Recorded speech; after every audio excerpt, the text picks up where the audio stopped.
लोकसभा के पहले चरण के चुनाव में छत्तीसगढ़ में आज बस्तर लोकसभा सीट पर मतदान संपन्न हो गया। इसके साथ पूरे देश में केंद्र में नई सरकार के गठन के लिए लोकसभा चुनाव के लिए मतदान का सिलसिला शुरू हो गया है। बस्तर में कुछ घटनाओं को छोड़कर मतदान शांतिपूर्ण रहा है।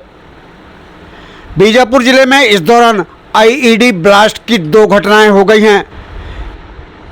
इस जिले के उसूर थाना क्षेत्र में एरिया डोमिनेशन के दौरान आईईडी ब्लास्ट हो गया, जिसकी चपेट में आ जाने से वहां आउटर कार्डन ड्यूटी पर तैनात एक आरक्षक बुरी तरह से घायल हो गया और इस आरक्षक देवेंद्र कुमार का एयर एम्बुलेंस से रायपुर लाने के दौरान दुखद निधन हो गया है। यह आरक्षक सीआरपीएफ कंपनी में पदस्थ था। बीजापुर जिले में ही बैरमगढ़ थाना क्षेत्र के अंतर्गत चीका क्षेत्र में एरिया डोमिनेशन पर निकली सीआरपीएफ के 62वीं बटालियन की टीम के असिस्टेंट कमांडेंट प्रेशर आईईडी के ब्लास्ट की चपेट में आ गए और वे भी गंभीर रूप से घायल हो गए हैं। उन्हें इलाज के लिए राजधानी रायपुर लाया गया है। छत्तीसगढ़ के कुछ हिस्से अभी भी नक्सल हिंसा की चपेट से घिरे हुए हैं।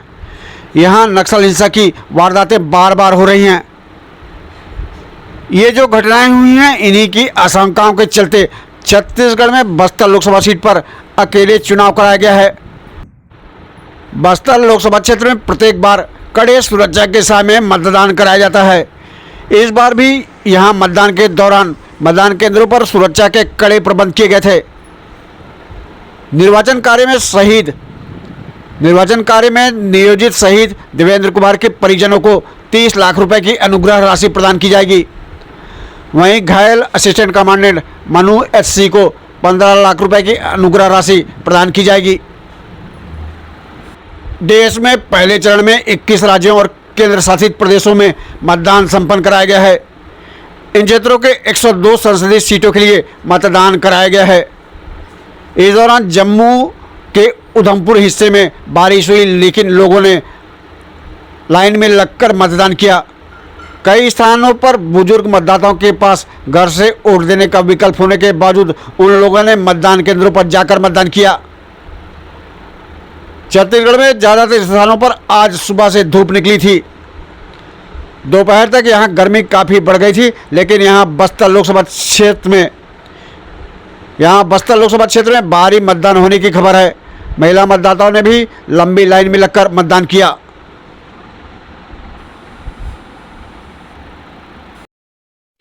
बस्तर लोकसभा क्षेत्र में कुल 11 अभ्यर्थी चुनाव मैदान में हैं, लेकिन जिस तरह के हालात हैं उसमें मुख्य राजनीतिक दलों भारतीय जनता पार्टी और कांग्रेस के बीच ही यहां सीधा मुकाबला नजर आ रहा है। इस चुनाव में भारतीय जनता पार्टी और कांग्रेस के प्रत्याशियों के बीच ही सीधा मुकाबला हो रहा है। भाजपा ने यहां नए चेहरे महेश कश्यप को चुनाव मैदान में उतारा है, तो कांग्रेस ने पूर्व मंत्री कवासी लखमा को अपना प्रत्याशी बनाया है। दोनों मुख्य राजनीतिक दलों ने यहां मतदाताओं को प्रभावित करने पूरी ताकत झोंक दी थी।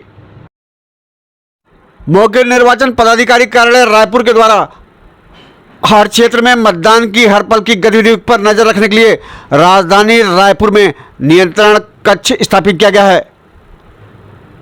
इससे पूरे लोकसभा क्षेत्र में सभी लोकसभा क्षेत्रों में चुनाव के दौरान मतदान के दौरान वहां की स्थिति पर सीधे नजर रखी जाएगी। अभी यहां से बस्तर लोकसभा क्षेत्र के 811 मतदान केंद्रों की सीधे निगरानी की जा रही है। मतदान केंद्रों से सीधे तस्वीरें प्राप्त की जा रही हैं।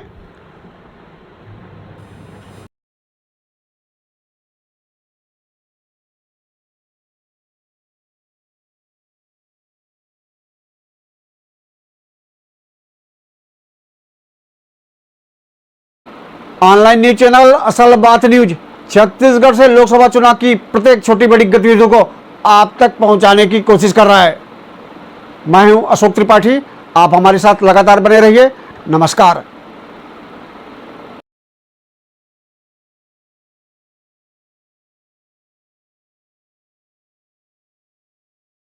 से मातारी बंधन का दूसरा किस्त मिला होगा? डल गया है ना। चलिए, अब हर महीना भेजेंगे पहला सप्ताह में ही।